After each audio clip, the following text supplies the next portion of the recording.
We have three core business practices. The first one is what I'm directly responsible for, is what we call experiences, which is our virtual events and our webinar platform. So we have a digital events platform that runs a lot of the largest events out there, highly flexible, highly customizable. And we have our studio webinar platform, right, which gives you all of the broadcast tools and technology that you would expect from a current generation browser-based platform.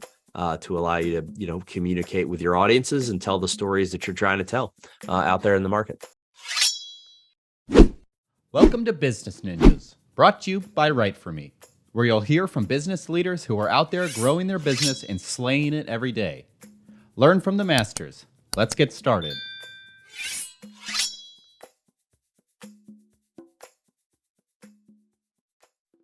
Hi, and welcome to another episode of Business Ninjas. I'm here today with Eric Glass, Director of Product Marketing at Notified. How you doing today, Eric? I'm good, Andrew. Like we were talking about before, a little bit before in the pre-call, hopefully my nasally self does not come through. There's something blue in here in Texas, and it's getting there, but we'll power through for the podcast today. So thanks for having me. I appreciate your perseverance.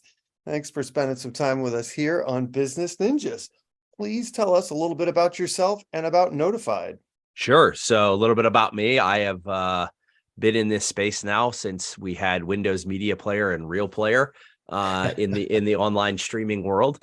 And that was about it. So I'm dating myself a little bit there, but 2005, worked here in Austin at a demand generation agency for about 10 years, and then jumped over to one of my partners in Expo. Some of the audience may or may not know them. Big virtual event and then webinar platform, and then have been with them, quote unquote, ever since, because Expo was purchased a number of years ago by West, which then rebranded to Intrado, and then now we're kind of a little bit off tangential as Notified, but still part of the Intrado family.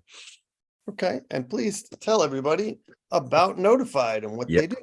Yeah, so we have three core business practices. The first one is what I'm directly responsible for, is what we call experiences, which is our virtual events and our webinar platform. So we have a digital events platform that runs a lot of the largest events out there, highly flexible, highly customizable. And we have our studio webinar platform, right, which gives you all of the broadcast tools and technology that you would expect from a current generation browser-based platform to allow you to communicate with your audiences and tell the stories that you're trying to tell out there in the market.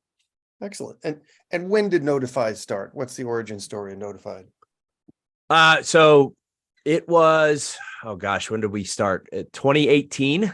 We have our old CEO, a gentleman named Ben Choder, who's been around in the industry for a very, very long time, right? He had a platform back in the day called Stream 57. Ben's a good friend of mine. One of my mentors, has been for a very long time. But he was at an expo, and then he left to jump over when West said we're going to start a digital media wing. Then he bought NASDAQ, and then he bought us in Expo, and then he bought a company called Notified specifically, which is a social PR platform. And then we have merged those three together to form what is now known as Notified, that focuses across the experiences, the investor relations, and then also the public relations side of the business. On the experiences side, like I said, we focus on internal comms, marketing, demand gen, and then digital events buyers. Internal for our investor relations, we focus on all of the communicating out to your investors, making sure you're doing your quarterly briefs, making sure you're doing those types of things, web pages, corporate sites, corporate newsrooms, investor relations pages, and things along those lines. And then PR is all about the PR play. So getting out your press releases, making sure you're monitoring those, getting their reach. We have a PR platform, we have a distribution platform, we have a analyst and a press platform to go out and find people to talk about your articles. So really cool thing. And then all three of those work in tandem together to help you tell your story across whatever avenue you're trying to reach. It sounds like a fairly unlimited business model in terms of how to help people. It is. It's pretty fun. So to see some of the use cases that we get. And what sort of verticals do you service? We service all of them, right? There hasn't been Yeah. one that I haven't found, right? On the PR side, we focus a lot on a lot of the big Fortune 500 companies, same with the IR world. And then on the experiences side, it's a lot of the tech companies that you would think, the Intels, the Amazons, the Red Hats, the organizations like that. We have a lot of pharma companies as well that we serve, but mostly in the high tech or technology spaces, IT spaces is where we play nicely with. Well, so you're working with a lot of very large / enterprise companies. Yeah, absolutely. Yep. Any sort of entry level size for a company to do business with you, or it's wide open? It's wide open. We do focus, our ICP is definitely the enterprise organization, right? We tend to be, because we are an enterprise grade platform, we tend to, maybe be a little more expensive than what some of the SMB players would be willing to pay, but we definitely have options, and our teams are out there willing to, see what we can do to work with organizations like that. And what are the most common problems that you're solving for customers like that? So on the PR side, it's reach and distribution of your content, right? On the investor relations side, it's making sure you're communicating with your shareholders. And then on the experiences side, where I play, it's really how are you trying to tell that story? On the external, like demand generation marketer play, we spend a lot of time consulting with our clients on making sure their content mix is right, making sure that they're plugging in their webinars and webcasting and stream into the appropriate channels where that sits in their funnel, and doing a lot of that consulting work. On the internal communications play, it's how do you build and engage with your employees, right? Beyond the Zoom and the Microsoft Teams plays, how do you really create a high-end internal broadcast that lets you effectively engage your employees, build that loyalty, put some stock in the brand internally, and then go from there. And digital events, it's all around, making sure that you're putting your event in the right place, whether that's for an association, whether it's going to be virtual, whether it's going to be hybrid, or whether it's going to be all on site. We have capabilities to manage all three of those use cases there. I repeat, an unlimited business model in terms of your ability to help people externally and internally. Nice. Absolutely. And what makes you guys stand out from your competition? I think the biggest thing that makes us stand out from the competition is our tenure in the industry, right? I've been here now in and around this space for 20 years, and I'm not the only one. We have a whole bunch of 20-year employees here at Notified. And then the average tenure of our services department is about 6 years. So if you think about that, especially now in 2023, almost every one of our services people has been here and lived through this little thing we called COVID that happened a couple of years ago. And they've all been battle tested and battle hardened through that. When every one of us in the company through that 2 years was a project manager, regardless of what your title said, you were running webinars, you were running virtual events, you were project managing and loading content and stuff like that. I think that's the biggest thing, is a lot of what you see in our competition. Some of the older players that are out there in the market, they don't have the professional services organizations that we have, where yes, you can use us self-service if you guys want to learn how to drive the car. We're going to teach you how to drive the car and then hand you the keys and go from there. But a lot of our clients, their teams are either they don't have time for it or they don't want to mess with it. They want to engage with the experts. And we have a 700 plus strong professional services organization that's global, that'll come in and run your event from the second that you engage with us, all the way through post-production, and make sure it's updated throughout the year, depending on the engagement model that you sign up for. It sounds like you guys were perfectly positioned to thrive in COVID, because these were things you were already set up to do. Yep. And that other people are busy playing catch up. Tell me about growing the business in the last couple of years. Yeah. So it's interesting, right? So through the COVID and before COVID, we saw, just like everybody else did, we saw steady growth in both of our in all three of our lines of business, IR, PR, and events. And then when we got into COVID, everything kind of laser focused on the virtual events and the webinars and what we could do there. And PR and IR stayed, steady, single digit growth like they would.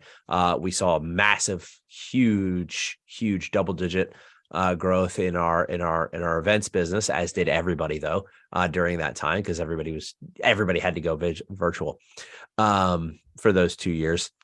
And then, as most of the industry has seen over the last year, everybody's kind of figuring out where where the online experiences play. If I had to be so bold, I would say that digital events and webinars, have, taken a hit through the COVID years, because in my opinion, what that did is teach a lot of the folks that we would normally do business with just how easy some of the stuff that we do is, right? We're on a Zoom call. Everybody now knows how to run Zoom or runs a team meeting, but a lot of the technology that people were exposed to that exists out in the marketplace that makes it very easy to produce a stream, very easy to push a video out to a YouTube or a Twitch or, a TikTok or an Instagram has, really taken hold and commoditized a lot of what our industry does. And I think we're still figuring out as a whole, not necessarily notified, but as a virtual events industry and as a webinar industry, where that path is going forward and how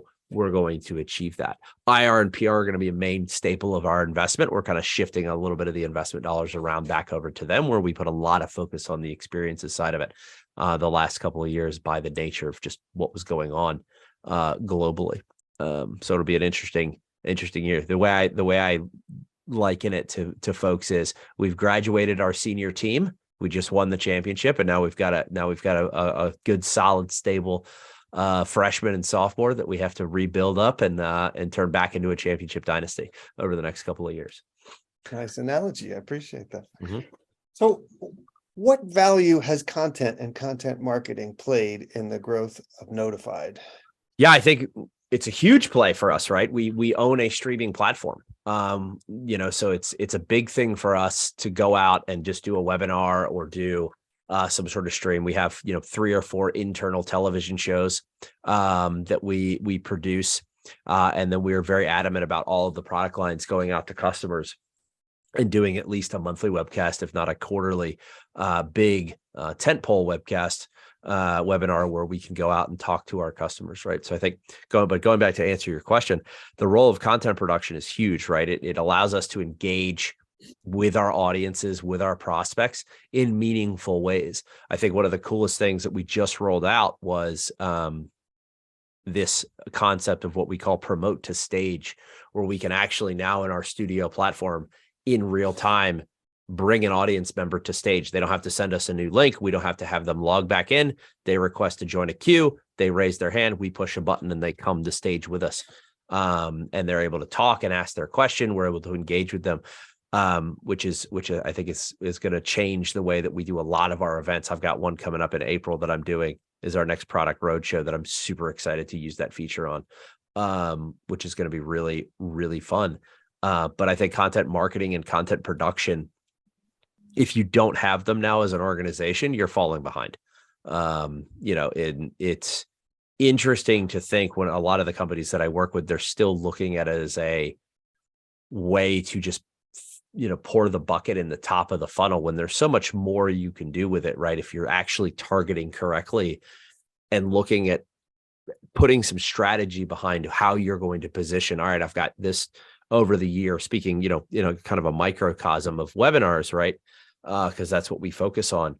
All right, I've got 500 webinars to run over the year. I'm going to dedicate 300 of those to the top of the funnel. I'm going to dedicate, and these are huge numbers, right? Maybe sure. not real, but 300 to the top of the funnel, and then I'm going to dedicate, 150 of those, or 200 or 150 of those to the middle of the funnel, and then the last 50 down to. I think my math worked there. Yeah, it does. And the last 50 down to the, I had to do it on the fly in my head. The last 50 of those down to the bottom of the funnel to really help convert. And maybe those bottom 50 are very highly dedicated roundtable discussions with executives that are thought leadership, or they're your ABM style webcasts where you're inviting your clients and your customers in to either close deals or learn from other customers and things like that.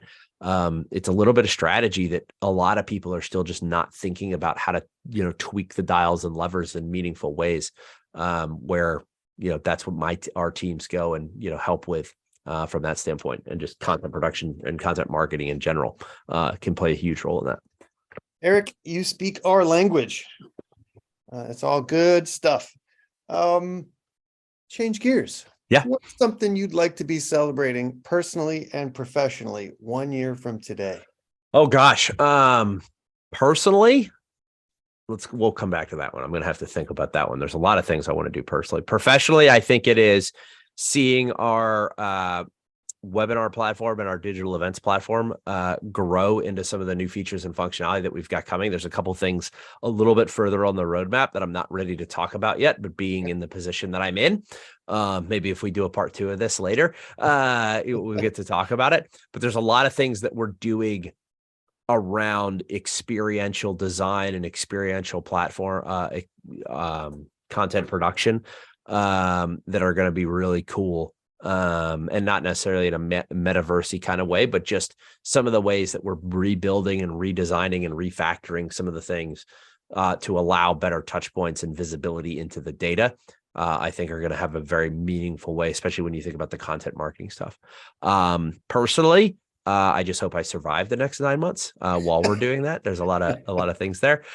Personally, I'd just like to continue to see, this company grow. I think in the next year, we've got a very aggressive set of targets that I've been entrusted with. And that's my goal for the next year is to focus on those targets and meet and exceed them to the best of my ability. So, Well, it sounds like you are positioned well, my friend. I appreciate your dedication to helping people tell their story. That's what we do. It's an important thing here. And my feeling is the more and more we have to meet this way, sitting at our laptops, and people aren't rubbing palms and getting a true sense of each other. Your website has to live and breathe. There has to be a connection at a high level, and the story has to be told. People got to know why they want to do business with you. Yeah. And you guys understand that in spades, as it were. Yep. Please tell everyone what's your URL where they can find Notified, and what social media channels you're using these days. Notified.com is our URL. We do the majority of our social media on LinkedIn. We do have a careers Instagram page, which is Notified Careers, that you can go and check out and just get a sense of the personality and the culture of the organization. And then we are looking at spinning up some more content on our YouTube channel. It's out there. Nobody really does anything with it yet. I'm going to get my hands on it and see what we can do there. And then maybe some podcasts and stuff like that coming in the future that we'll have some content more to talk about there out in the social world. Eric Glass, Director of Product Marketing at Notified. Thank you for spending some time with us today at Business Ninjas. I wish you and yours and Notified all the success in the world, and I appreciate your time. Thanks for having me. This was fun.